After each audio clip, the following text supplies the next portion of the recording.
You know, I'm not going to lie, I'm a little bit irritated right now. Came to Washington, D.C. to go to this JFK disclosures hearing, and it was canceled. They're going to do it on, I guess, next week on April 1st. So I think I might miss that. But I'm in D.C., and it's spring. I don't know if people know this, but the cherry blossoms in Washington, D.C. in the springtime are beautiful. There's really only a couple of weeks you can see them. And I mean, I drove all the way here. If we're not going to get a hearing, I figured we might as well look at some congressional cherry blossoms and also the Capitol. I noticed, look at this, they have a sod problem. Very likely using Mossad.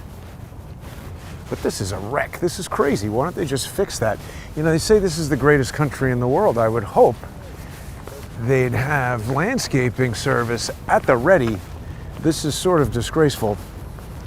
But the truth is, I guess I should have checked that yesterday before I left. I don't know when they... I did, though. No, you know what? I had checked it a few days ago. I don't know when they canceled it. They're not that verbose with what they're doing. But anyway, it wasn't a complete waste. I actually spent a good amount of time going around Congress. The good news is a lot of times that I come here, I'm not doing that much research about what's going on, and sometimes I just come when I have something to do, and very frequently nobody is around. But luckily today, everybody was there. I got to see a few people, and I had a purpose, not just the JFK hearing. I don't know if people were looking at X yesterday, but if you aren't on there, please do go on and take a look at JG_CSTT. I put up a post of a draft bill that I wrote. I don't know if it's good or not. I've never written a bill before. Obviously, I'm not an attorney. I tell people about that Ladies and gentlemen, all the time. please stand for the oath of office and musical honors. Some high school swearing in of the class president, perhaps. That's number one thing for Washington, D.C. Well, number two. Number one being graft. But number two is definitely field trips. Now, there's somebody died, I think, in Congress. So we're half staff on the flag today. But yeah, I made good use of the time, went around to a number of the members who have already drafted articles of impeachment and shared with them this thing that I had put on X, which is my Judicial Accountability Act of 2025. I like the name, and it makes a lot of sense. I don't know if people got a chance to read that on X. If people are interested, I could give kind of an overview. I sort of wanted to walk around. There was some stuff going on. I don't know, maybe it's lunchtime and everybody's gone home, but there was some stuff going on when I was walking in here before. So we'll see. I don't want to step on Charles Downs' toes. I know he is very good at going around and chatting with the members, and he was assaulted by Jasmine Crockett yesterday, so he's filed a police report, and oddly, instead of arresting her, the police are now escorting her around Congress. She's a disgrace. They better get her out of there before she gains more traction and becomes the next whatever, Nancy Pelosi or Maxine Waters or something like that, just deeply entrenched in there, stealing money, assaulting people, being a lunatic. I saw a really good thread by a really smart black woman yesterday who was complaining about Jasmine Crockett. Not complaining, I mean airing valid grievances that it's disgraceful. You know, black women have worked for so many years to gain the standing in society that allows them to hold prominent positions. And then when, you know, people like Jasmine Crockett or Tiffany Haynard or any of these people who get into these positions of power and start acting like idiots, as this black woman on X pointed out, it's a poor reflection.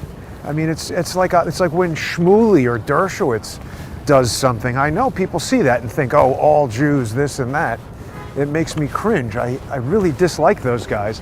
So I understand what this woman was talking about.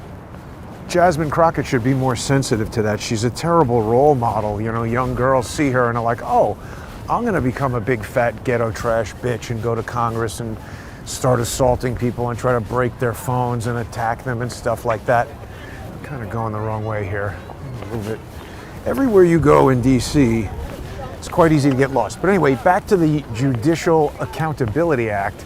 So the thing that was interesting about this is that it's maybe I don't know, like the fourth or fifth time I've done one of these things where I'm just going around to congressional representatives and kind of pitching them on something. And I will say, I think today was the most successful. I mean, I shouldn't say that. I don't want to here's another field trip. I don't want to get ahead of myself, and obviously nothing has happened yet, but when I say it was the most successful, look at those cherry blossoms. I mean that normally, or I should say at first when I started doing this, the first one I did was some kind of stupid document that was put together with Queen Tut, and it was the idea of, what's his name, Okie Marshall Richards. So pretty much designed, are these guys quintuplets? They all look the same. It was pretty much a stupid document designed by Queen Tut, probably to just make me look like a fool. And people who got it were like, what? Nothing happened. Then, I don't know, maybe was the next one the Twitter coup? There were a few.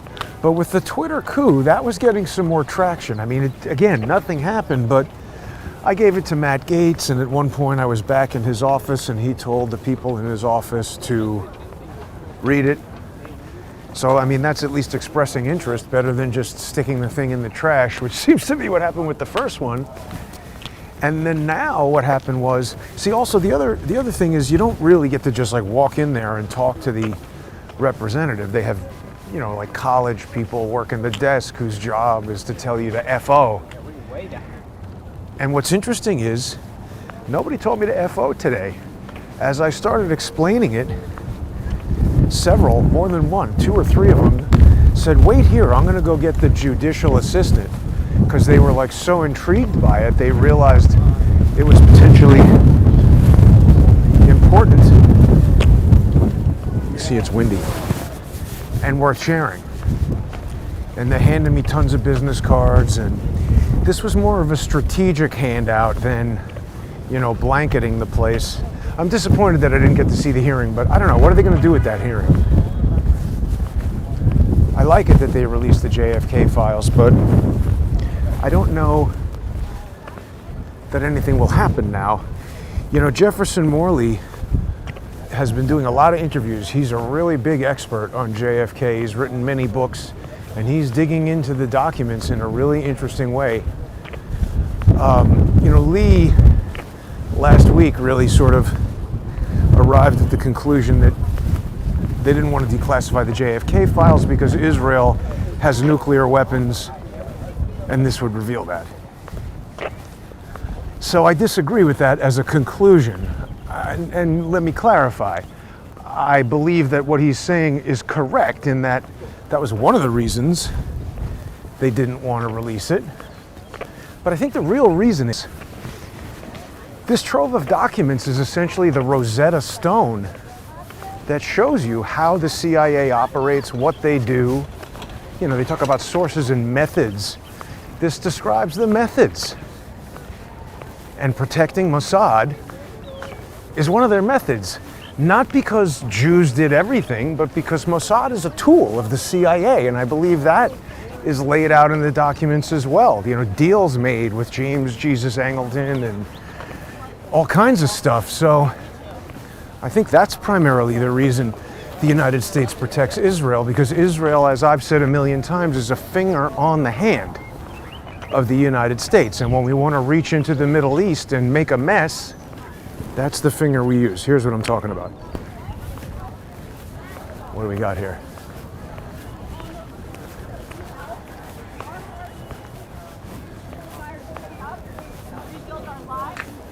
We also know what happens because of that. Safety and security must be in place if we have economic security. Millions of workers lost their pensions, took pay cuts, couldn't attract people to these jobs to do this work. Everything starts with safety and security. The TSA was formed in order to make sure that safety and security is not sold at the lowest price with the highest cost for our country. When TSA was created, we federalized the workforce, and we connected to all the other security agencies and law enforcement agencies that do this work. TSA screeners do not just look for liquids and knives and guns and other weapons. They have an entire network of law enforcement that determines the potential risk. Sorry, no. TSA is a bunch of reject people and do nothing. I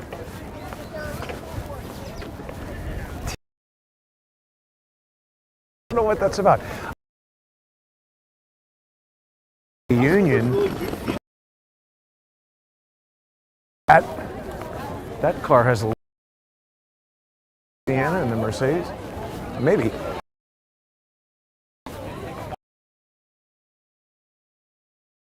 The airport. Oh look, there's Moskowitz. We might have just got cut off. Yeah, why was it so cold right there?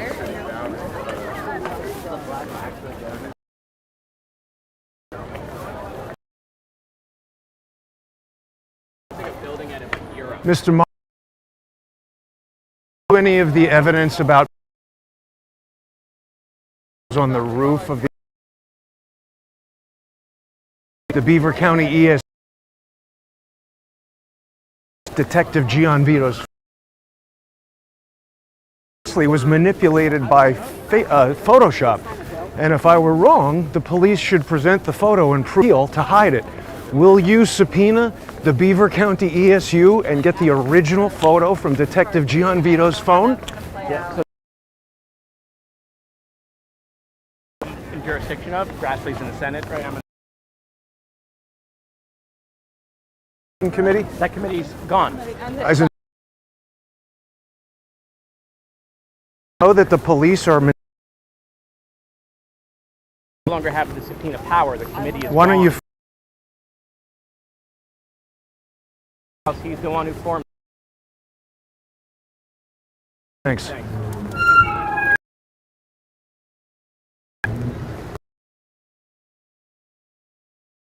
Broadcast there.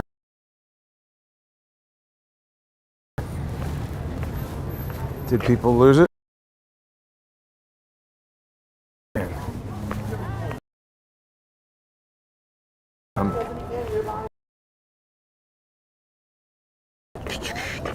Yeah, if it ever, I don't know. I've got full signal. I think that there's somebody standing here saying, oh shit, Moskowitz is coming out.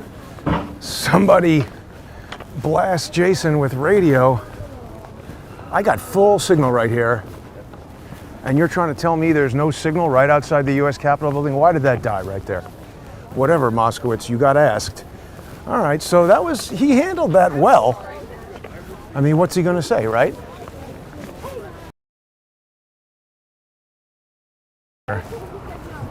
Any congressional, this is a good idea, actually, just hang out here, particularly now that it's nice.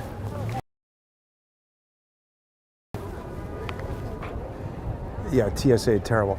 Well, gee, it does look like there's a lot of buffering there with Moskowitz. So anytime that there is buffering, remember, you can watch a completely unperturbed video after the fact. It sometimes might take a little bit for me to upload it, but on Odyssey, and it's free. Even, if the video is free, the repaired upload is free. So if there's something that just happened there with Mr. Moskowitz, yeah, it looks like we lost a whole section. Anyway, if there's something that happened there with Mr. Moskowitz, get onto odyssey.com/@crowdsourcethetruth. You don't have to pay a dime. Subscribe for free, and later today, when I get back to the hotel, I'll upload this full video that's being recorded locally on the phone. So any disruptions do not get recorded with that.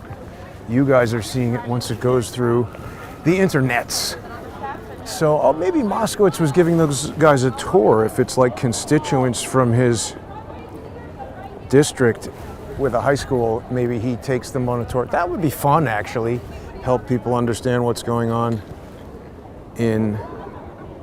I did not see his shoes, Tom. What were they doing? I'm not really...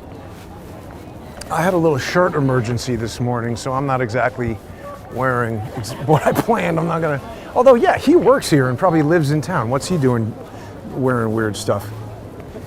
So, you know, he's not the type of congressperson that I would talk to about the Judicial Accountability Act. But I guess I kind of have gotten to... I didn't talk to the Congress people per se, but definitely got the information in front of their staff. And for the first time ever, each one of them was asking for my phone number to follow up. Normally, they're just in a big hurry to sort of get you the hell out of there. I didn't think that. Well, I don't really care about the TSA meeting. Do we have any other? I don't know. It seems like Charles Downs walks around and there's a million things going on. He and Laura are good at like scoping out the schedule and going right to the thing. I have a tendency to just show up and see what's going on. So let me go over this Judicial Accountability Act just so everybody knows what I'm talking about. It was buffering. That might be because all those news people are using tons of radio stuff. That could potentially mess with the broadcast, I guess. You never know. It's a complicated business, this remote live streaming. But okay, so let's talk about Patreon. Unfortunately for the free shows, it gets the YouTube feed. So if the YouTube feed screws up, I have no way to fix that other than re-uploading the YouTube video, and I can't load Odyssey videos onto Patreon just because they don't technologically work together for whatever reason. You need Embedly or something like that. And so yeah, the free Odyssey, if there's any disruption there where I was speaking with Mr. Moskowitz, the free Odyssey video will get you to it. So I just, you know, for months I've been thinking about this, and I'm not a lawyer, obviously. I've never written a bill before. I could barely pay my own bills. And then, but I do have a lot of experience getting shafted in court. And it's caused me to think about this problem. I was talking to a bunch of the congressional reps who have already submitted articles of impeachment, and they sort of, not them, but their assistants sort of acknowledged that this was mostly a symbolic thing that they were doing, you know, to sort of show the judges, here's the power of Congress.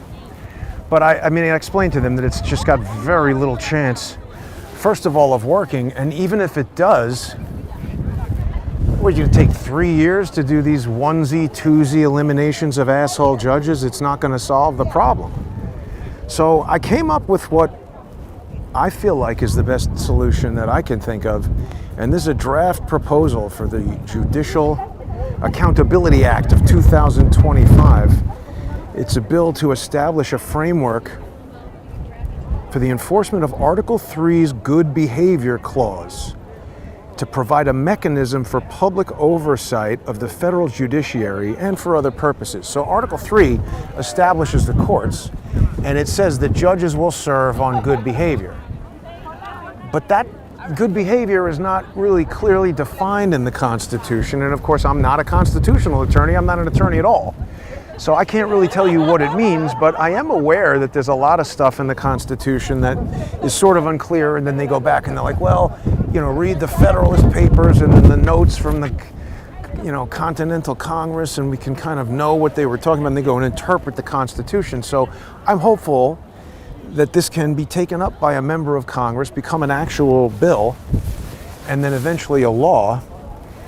And the idea is for Congress to articulate this good behavior clause. Because see, for the past couple of weeks, since this Boasberg thing came about, I've been noticing that a lot of people are saying, oh no, judges can be removed if they're not on good behavior. And I would ask the people saying that, well, all right, I mean, you know, what's the mechanism for that? And then they'd say impeachment. So I said, well, no. That doesn't help us because you still need to impeach.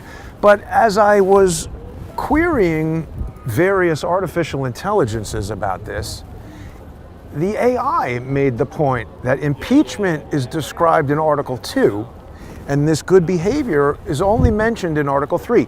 They don't say that the president serves so long as he's on good behavior. The president serves until he's impeached, or unless he's impeached. He can be an asshole. It's so windy. Am I allowed to stand on the steps? Maybe let's tuck in over here. Okay, so maybe that's a little better. So good behavior, that's not the same as high crimes and misdemeanors, so it doesn't seem like it's the same as impeachment. But we need to statutorily define this good behavior clause. Here comes another field trip. Field trip? I'm going in the back. Tall one. Where are you guys here from? Memphis, Tennessee. Where? Are you the congressman? I am not the congressman. I am a live streaming He's wearing it. Wow. person. You're kind of wearing a suit. Pretty fly, pretty fly. Thank you. Is this a high school field trip? Middle school. Middle school field. When you become very old, but so anyway, clearly good behavior is distinct from high crimes and misdemeanors. So it's got to be defined. And it seems clear that the framers of the Constitution had in mind another way that judges could be removed. And sure enough, if you look at the first of all, Old English law, which this is based on, and then the first judges, there's only 8 district court judges who have ever been removed by impeachment. So when you consider how many district court judges there have been in all, because somebody might say, oh, well, there's never been a president removed by impeachment, but there's only been 46. Judges, we've got 600 plus right now. So over the course of time, how many judges have there been? And they've been pretty bad, but definitely drunkenness and incoherent behavior, I think, was one of the things they said. So good behavior is you show up, you follow the law, you behave professionally, if not cordially, to litigants, particularly in civil matters. Most judges I have interacted with are not like that at all. They tend to be assholes, like really maladjusted. I noticed when I was a very young kid, there was a certain type of school teacher who enjoyed, sort of having this power over powerless young children. I resented that, and I see it in judges, particularly Caproni. She reminds me of this asshole bitch who was my 3rd grade teacher, Mrs. Brody, who physically assaulted children. She would tap on their heads. What's up, dude? What's that? YouTube channel, Crowdsource the Truth. But what you really should do, you know what I want you to do? This would be a good assignment for your class coming back from Washington, D.C. So you guys know that they're having all these problems with judges, right? Yes, sir. Right. Okay, are you guys aware of the Constitution? Have you read that and studied that? Yes, sir. So Article 3 of the Constitution talks about how courts are going to be formed and what's going to happen with judges. And it says that judges serve only while on good behavior.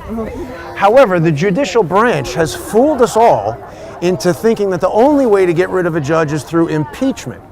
But the Constitution talks about impeachment in Article 2.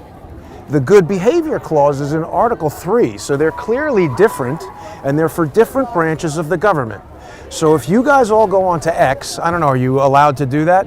Yeah, If you go on to X and look up JG, that's me, _ CSTT, JG _ CSTT, and look at the pinned tweet there, that is the Judicial Accountability Act of 2025, JG _ CSTT, Jason Goodman, Crowdsource the Truth.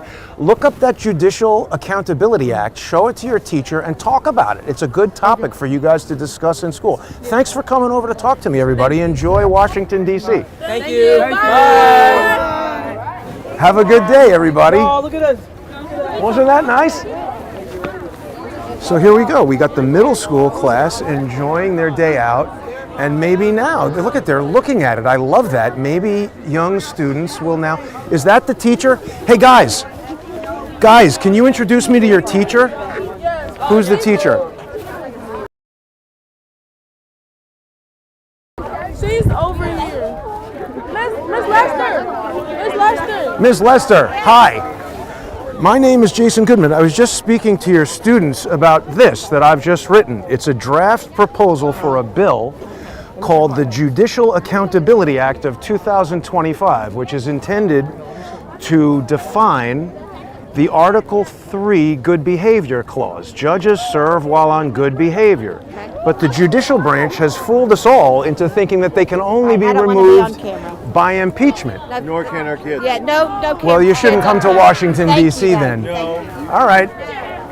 It's in public. You're on 1 million cameras, and they ran up to me and got on the camera. I'm trying to teach them something. The teachers don't want that. They want to go tell them to cut off their genitals and pretend they're somebody they aren't. But okay, whatever. Those kids will learn despite the teachers, not because of them. I had a good position there with the wind. Anyway, it's intended to establish a framework for the enforcement of Article 3's good behavior clause. And be it enacted by the Senate and House of Representatives of the United States of America in Congress assembled. So Section 1, this is the short title. The act may be cited as the Judicial Accountability Act of 2025. Let's see, let me get this on screen for everybody. That'll be better, I think. How do I do that? Stand by. Well, all right, I get it that they don't want people on camera, but what's the difference? Everybody is, they're on camera all over the damn place. They ran up to me and got on camera. Whatever. Yes, squelch any enthusiasm for learning, right? Why dig in on something that children are interested in? Seems like a waste opportunity. Okay, there's a joker.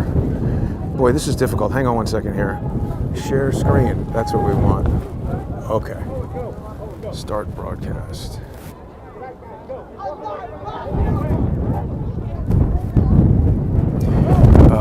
And now we need Twitter.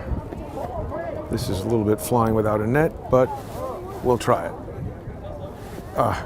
Will this not turn sideways? Can't do it. I'll just read it. Okay. Congress finds the following. Article 3, Section 1 of the Constitution provides that federal judges shall hold their offices during good behavior, a condition distinct from the impeachment process established in Article 2. This good behavior clause was intended as a check on judiciary tyranny and misconduct, and is not self-enforcing, but it is now. Prior to the adoption of the Constitution, British legal tradition permitted the removal of judges for misbehavior outside of the impeachment process. The judiciary, as a co-equal branch of the government, is not immune from public accountability. That's the most important part of the Judicial Accountability Act of 2025, is the public accountability aspect of it, not just with Congress, but actually with people. Watch, I'll get to it. A civilian-centered review mechanism consistent with constitutional principles is necessary to preserve public trust and enforce judicial integrity. The purpose of this act is to establish a public process to review allegations of judicial misconduct in a manner consistent with Article 3, respecting due process while empowering civilian oversight. So here are some definitions. 1, a federal judge. For the purpose of this act, a federal judge means any judge appointed under Article 3 of the Constitution, including district court judges, circuit court judges, and justices of the Supreme Court. Good behavior violation means conduct by a federal judge that violates the standard of good behavior as defined under Section 4. Movement means any party who has a case adjudicated. What is going on there?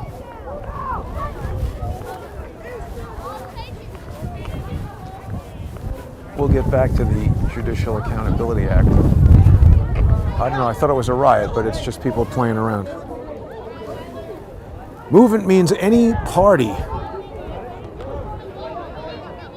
who has had a case adjudicated by the subject judge within the past 12 months, or any member of Congress, a sole proprietor or natural person who is the sole beneficial owner of a closely held or single-member corporation shall be eligible to file a petition under this act if they can demonstrate that the subject judge's behavior targeted them personally through misuse of the corporate form. Does that sound specific? Ms. Caproni, or should I call you Val? Retaliation means any judicial action taken against a movement after the filing of a petition under this act that is not grounded in legal merit, including but not limited to contempt filings, sanctions, or adverse rulings. It's so windy right now. I love it that the microphone is not screaming. Section 4, legal standard for good behavior. A federal judge shall be deemed in violation of the good behavior standard if they engage in one or more of the following. A, abusive or disrespectful treatment of litigants, attorneys, or court staff. B, persistent, unexplained delays in issuing rulings resulting in harm to litigants. C, failure to recuse in cases involving personal, financial, or political conflicts of interest.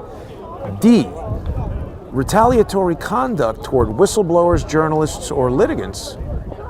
E, disregard of established judicial ethics. F, intentional misapplication of law resulting in miscarriage of justice. G, collusion with political actors or use of the judiciary for partisan ends. H, repeated violations of judicial conduct canons or the Code of Conduct of the United States Judges. 1, willful concealment of material evidence or aiding in the suppression or suppression of exculpatory or dispositive information. J, knowingly violating a litigant's constitutional rights under color of law. Does this sound a little personal? I didn't want it to be vindictive, and I hope that it's not, but this is absolutely based on every single way that I have been mistreated by Article 3 judges over the last 8 years. And because I'm not an attorney and don't earn my living from interacting with these loser scrubs, I don't give a shit about getting them impeached. Put my name all over this. I'd like it. Section 5, petition for judicial conduct review. Any movement may file a petition for judicial conduct review. I'm saying in the clerk's office of the district court in which the judge presides, but as I think about it, I don't know. I think we would need some kind of special committee or something. But again, this is a first draft, and Congress and lawyers and people who are going to. Ready to go outside in the car? B, the petition must meet the following threshold criteria. Okay, 1, specific citation of at least 2 documented incidents within the past 12 months. I made it 2. They're going to want it to be 3 or more. They might want it to be 5. 3 is reasonable. More than 2 might be not enough. Frankly, 1 should be enough to violate your constitutional rights. Let's leave it at 2. Specific citation of at least 2 documented incidents within the last 12 months. I don't know if we need 12 months. Anyway, yeah, there's got to be documentary support, including transcripts, orders, or affidavits, a statement of harm or risk of harm caused by the conduct. C, upon filing, the petition shall be reviewed within 30 days by a Congressional Judicial Review clerk appointed under Section 6 for sufficiency. The thing is going to be reviewed for sufficiency. Switch hands here. Let me do this better. Okay. No judge shall retaliate against a movement for filing a petition under this act. Any such retaliation shall constitute a per se. Whoops. Oh, the battery just died. Damn it. Oh, well, that also hurts my reception. See, I should have not been doing that. Well, this is the problem with being on the road. Battery life is limited. So now I can't even check comments. Oh, that's a drag. Let's see, how could I plug that in? Too much of an operation to get involved in now. Well, that's all right, but people get it. The point is, if a judge does something against the law, against the Constitution, violating your rights, you'll be able to file under this Judicial Accountability Act. And if, like in my case, it's, oh, the judge conspired with the plaintiff to sue a fake corporation, then hid the email evidence that was at the center of the whole controversy, then, see, this goes to Boasberg as well, because a lot of people are pointing out how weird it is that Boasberg has now apparently been assigned this case. Norm Eisen NGO is suing who? Pete Hegseth? I don't know. But over this whole signal issue. I haven't read the lawsuit, but I don't understand how Norm Eisen and his cabal of crony morons, how do they have standing to sue the Secretary of Defense for sending a text message? That's A. But see, just the fact that that 18-page complaint hit the docket one day after this thing happened, there's a lot of indicators that this was set up. And so today now the Atlantic released the rest of the text messages, and apparently there are no specific weapons discussed. I haven't seen the new messages, and I can't see your comments now, so if there's anybody trying to correct me for what I'm saying, I'll miss that until later. But the point is, as I understand it, this was a setup. See, at first, the first thing I tweeted out was that Mike Waltz must be fired. And I'm not sure yet if that was a mistake, because I'm learning more things about Mike Waltz. And I'm not saying he should be fired because this was a grievous error and everybody involved is incompetent. I did a lot of listening on the drive yesterday. I was listening to Tulsi Gabbard and John Ratcliffe in that, bawling out session in the Senate. And it just feels like that was set up too. Like, they did all this signal crap knowing that that hearing was there. Like, why did they cancel the JFK hearing today? I'm curious. I'll never find out, I'm sure, but I don't know. I feel like everybody's got an angle. DC is like Vegas. Everybody's got an angle. Anybody comes up to you in Vegas, you better be, I have a friend who he now lives in Vegas, but we used to go there a lot. And we were in a bar in one of the casinos one time. He's like, dude, this girl really likes me. I was like, man, that's a hooker. He's like, what are you talking about? He was from the Midwest and kind of, I guess he thought hookers only, I don't know, walk around on the street and I don't know. But anyway, here's some nice cherry blossoms. But the point is, Ratcliffe and Tulsi Gabbard were in there saying that nobody was talking about classified stuff. And the thing that Radcliffe said, this was amazing. He said when he started working at the CIA 3 weeks ago or whatever, they gave him a computer that was pre-installed with Signal. So the CIA is saying, here, use this. I don't trust Signal. I don't like Signal. If you're watching and you want to communicate with me, don't say, oh, contact me on Signal, contact me on Telegram. No. And people say, why? Why? Because first of all, if you can see a message on your phone, whoever you don't want to see it can also see it. Doesn't matter, in my view, what you're doing. Maybe the government has a skiff or some sort of thing that's not an iPhone or something, but I do not believe that just because somebody makes an app and tells you, oh yeah, it's encrypted. Okay, fine. I don't think so. I don't care. I'm not using it.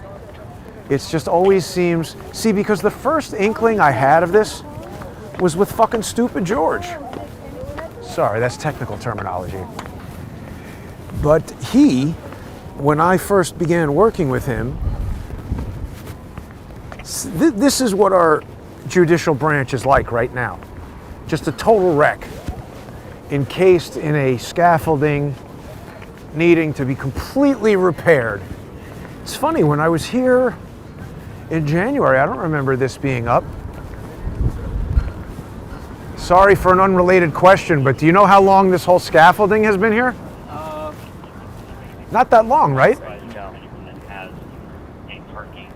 Never mind, you're working. No, you're fine. But yeah, it's not been that long. Hopefully we don't get it. Just a couple of weeks, right? Yeah, hopefully it's not too long. Kind of messes up the nice building, but I guess they're power washing it or what? yeah, they're fixing the marble, probably installing some cameras. Cameras and Yeah, marble. maybe, Oh, wow. Yeah. The marble's a little messed up there, so they're fixing it and all that. And hopefully in a couple weeks it's done. Is this your job every day to guard the Supreme Court, or you just? Yeah. It is. We do it every day. We have You personally, though, here every day?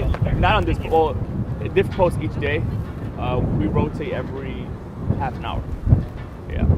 How come they didn't do anything when people were going to the judges' houses and threatening them? That was crazy, So wasn't it? we do have a specialty unit for those now. They get their own protection unit and stuff. Yeah. Really? From the Capitol Police? From Supreme Court Police. Supreme? Oh, yeah, look at that. You're not Capitol Police. Yeah, Supreme Holy crap, how many different police do we have? Yeah, it's a lot. Aha, so that's why you're always at the Supreme Court. That makes sense. Thank you for the information. Have a nice day. See, there you go, friendly police officer. I guess that's probably, he probably doesn't have to do anything but stand there. It's pretty nice, actually, the grounds here at the Supreme Court, I have to say. But now I can't finish reading my Judicial Accountability Act. The best part about it is, if this clerk determines that your complaint is sound and that your facts are accurate and that it's not just a, you know, some jerk trying to get a judge in trouble, then it goes to a hearing. But it is a very unique type of hearing that would take place not in Congress, but in the judge's own district court room. And the purpose would be to select a jury from that judge's district, people that that judge would be judging over or using in a jury in another case would be judging the judge. And what would happen is when the judge becomes a petitioner in this matter, the defendant essentially, they would have to select from a sitting member of Congress their representative. And then the opposing party of Congress would choose the opposing counsel. And then those two Congress members would come to the district court where this judge presides through the normal jury selection process with voir dire and all that.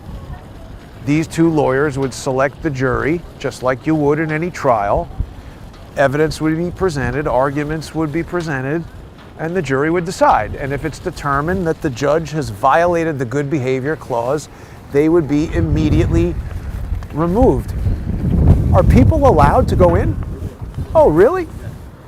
Are you allowed to have a camera? Yeah. Amazing. Oh, you got to go through security. No, I have to turn it off if I do that. So what's in there? You just walk around? We just walk around. Today, normally there's a lecture, but there are no lectures today. They're canceled today. Wow, why? Well, I guess hearings went on. They just canceled. Some days they have them, some they don't. So they don't have any today. Got it. But tomorrow they will. So you can just come in and watch the Supreme Court? Starting at, the building opens at 9 o'clock. Oh my God, I'm going to do that. Thanks. The lecture starts at 10:30, and the building closes at 3 o'clock. Thank you. Monday Okay. to Friday. Thank you very much. There you go. Look at all these guys working for the Supreme Court are friendly. What's going on? Something's wrong.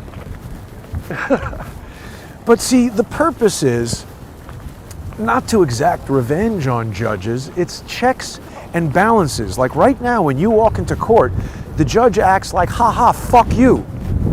You can't do anything, and I'm going to do whatever I want to you. Abuse your rights, take your money, fuck up your case, fuck up your life. What I want is for every single district court judge in every district in this country to think, you know what? I better act like the maitre d' in a restaurant and these people are the customers. Because if I cross someone, there's a strong possibility that in the future they might sit on a tribunal and hold my judge powers in their very hands.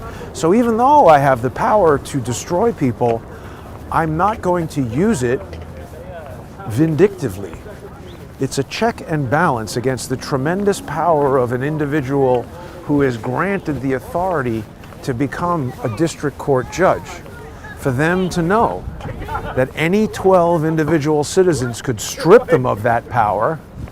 And by the way, I should add to this thing, if they're found to have broken the law, they should then be appropriately prosecuted. Because that's the thing, we can't have 700 people running around who have this deeply entrenched idea that no matter how many laws they break, no matter how many family members they put into crooked NGOs to hire lawyers to bring up cases to sue Pete Hegseth or whatever, nothing can happen to them. We need the judges to know that if they break the law, they'll be promptly removed and thrown in jail.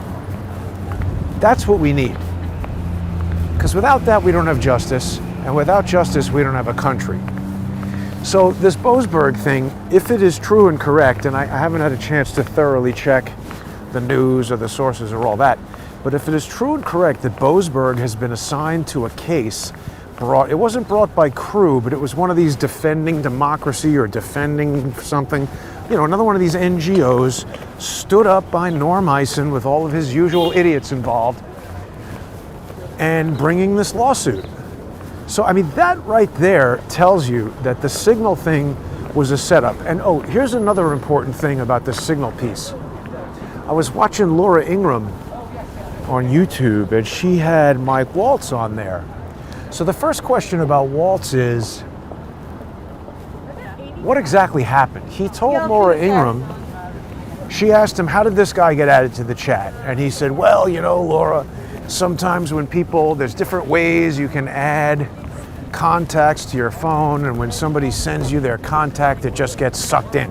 So he wasn't exactly speaking in the most precise technical terminology, but I think what he's talking about is somebody can text you or email you or airdrop you like their contact link or whatever, and then you just tap on that, and instead of typing in their name and phone number and their Signal and all that. So he's saying the key that he told Laura Ingraham is that Jason Goodman wants to chat with you on Signal, and then you tapped on that, crowdsource the truth viewer, it's Jason, how are you doing? And now we're texting on Signal, you'd be like, oh. So then, weeks later, maybe we're texting on me, going into a top secret meeting, I'd like to add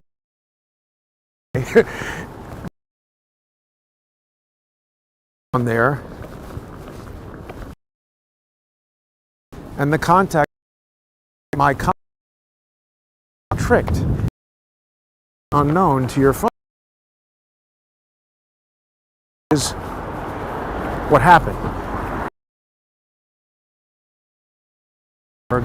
Is that he, just out of nowhere, got a message on his phone which said, hey, do you want to join this guy on Signal or have some kind of conversation with him on Signal or something like that? And he said, oh yeah, he's probably just contacting me to talk about national security matters because I'm a douchebag at the Atlantic. That's his story. Mike Waltz said that when the person on the other end of the contact is not the person that you think it is, suggesting that Mike Waltz thought he was adding somebody other than Jeffrey Goldberg to his chat. I don't know. The point is we need to understand, or whoever is going to decide who goes to jail or not, and I think somebody should, but they need to find out exactly how Jeffrey Goldberg got on there, because if Goldberg partook in a scheme to deceive Waltz into adding him to this conversation, that seems like espionage. That's deliberate. Tricking someone into allowing you to receive communications that you shouldn't receive.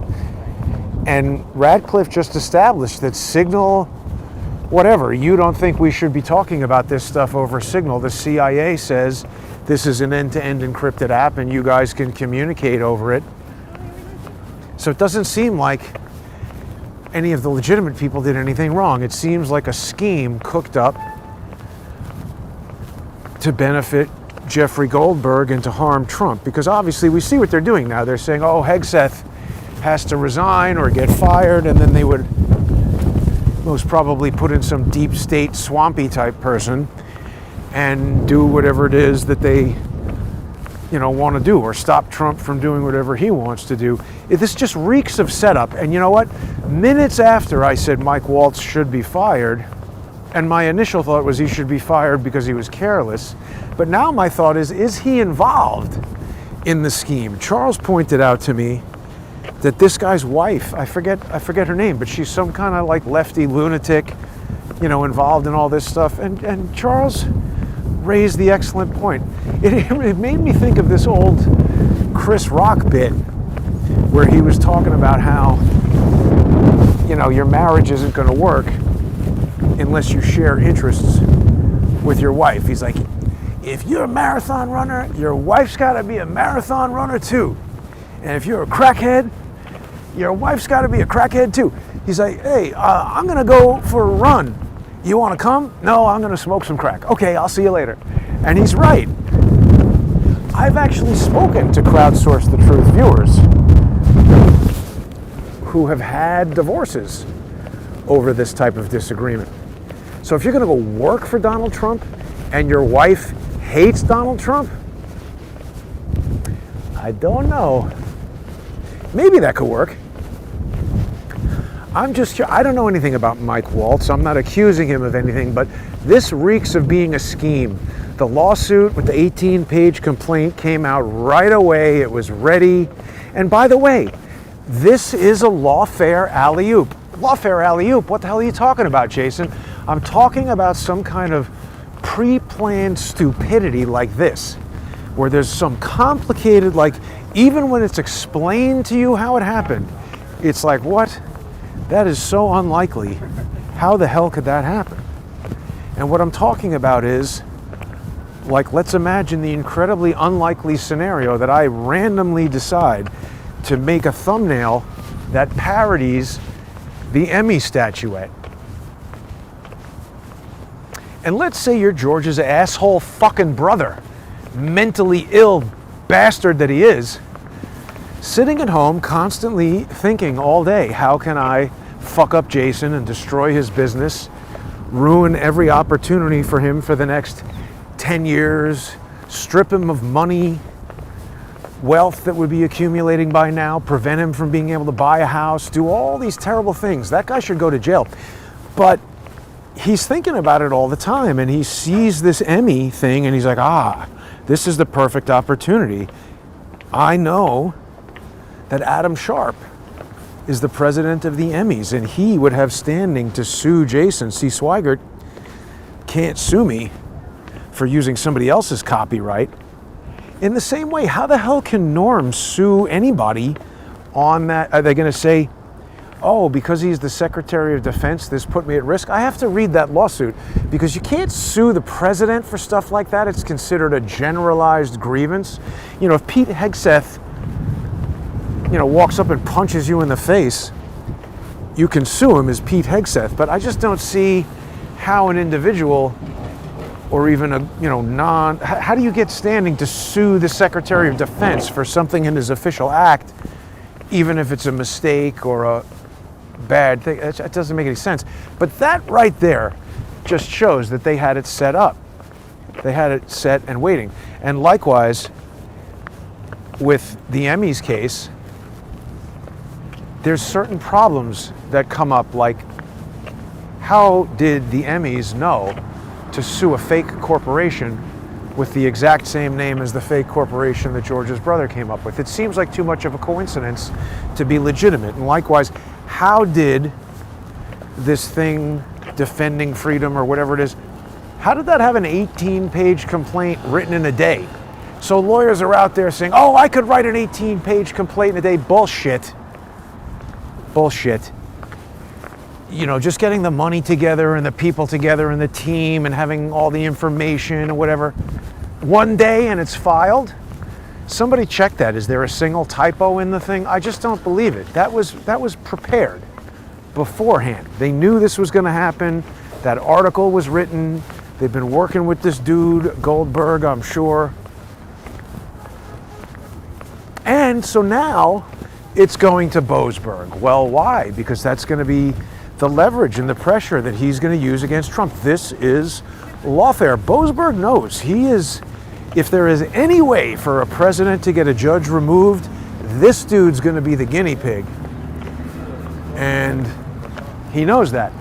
But again, likewise with Caproni, how did it happen that she presided over Swigert v. Goodman in 2018 and then magically also multimedia system design, she's there presiding over NATAS v. MSD. Isn't that a coincidence that out of 40-something judges in the Southern District of New York, twice in a row, I get the same one? It's weird. It's really weird.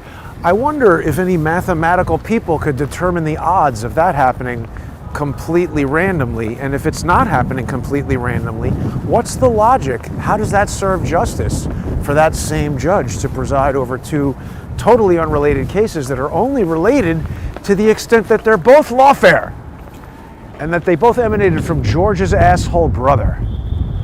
So I hope you're happy, George's asshole brother, because you've created a monster. I would have never written this thing if I hadn't gotten into all the pro se crap that you've forced me to do. And I'd love to take some comments and answer some questions, but the battery on the phone is dead. So I'm gonna wrap this up here. Thanks for watching, everyone. It's expensive to come to Washington, D.C. and miss hearings, so please become a sponsor if you aren't already. Go to odyssey.com/@crowdsourcethetruth. It's the most economical way to sponsor the show for as little as $3 a month.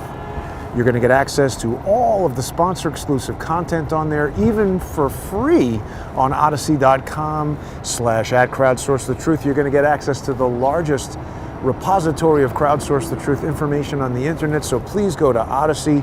You can also sponsor on crowdsourcethetruth.substack.com or subscribestar.com or patreon.com/crowdsourcethetruth. Thanks for watching, everybody. And go read that Judicial Accountability Act